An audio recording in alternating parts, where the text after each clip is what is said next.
Hey, it's Mark Lanier with your video thought for the day. I'd like to hang on to Easter for just a moment, today and tomorrow. But at the same time, I want to go back to a series that I was doing the week before Passover and Easter.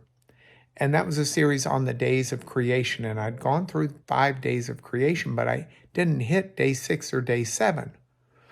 So I want to tie those two together, but it's going to take me 2 days to do it.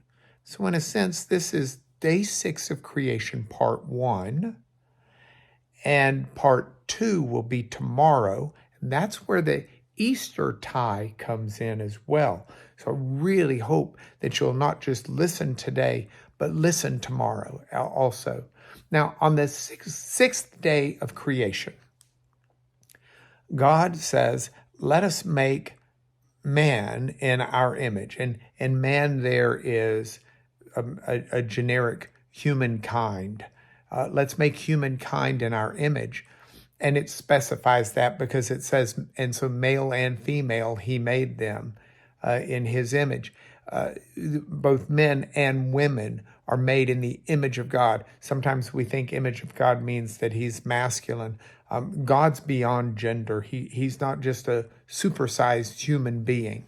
So we shouldn't think in in those terms necessarily. What we should be thinking about are other ways that we're made in his image.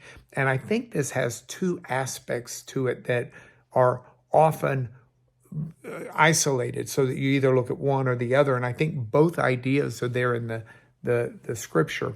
The first idea is that our makeup, our composition is one that's not like God in the sense of our power or our infiniteness or our all-knowingness or something like that.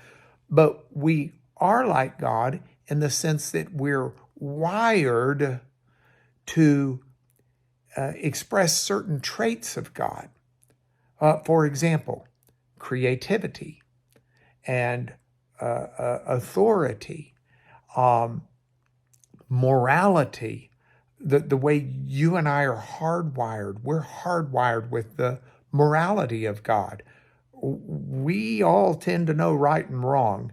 I'm not saying that there aren't people who exhibit strange concepts of right and wrong, but those people aren't of the right mind, we would say. We would say somebody like Jeffrey Dahmer, who's a mass murderer and cannibalizing people, we would say he was demented at the time. He wasn't in his right mind.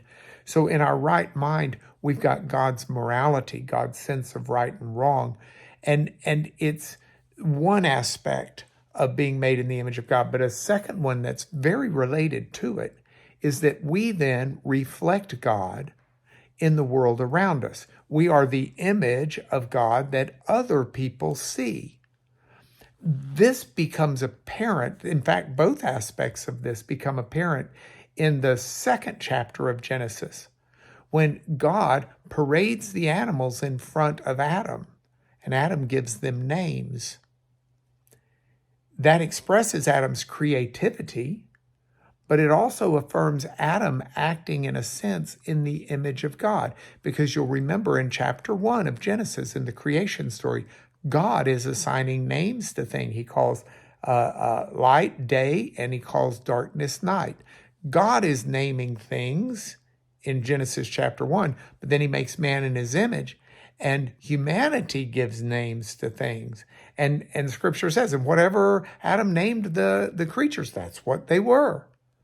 In other words, we as humanity bear God's, not only his thumbprint of morality and creativity and things like that set us apart from other animals, but we also reflect God to the world around us.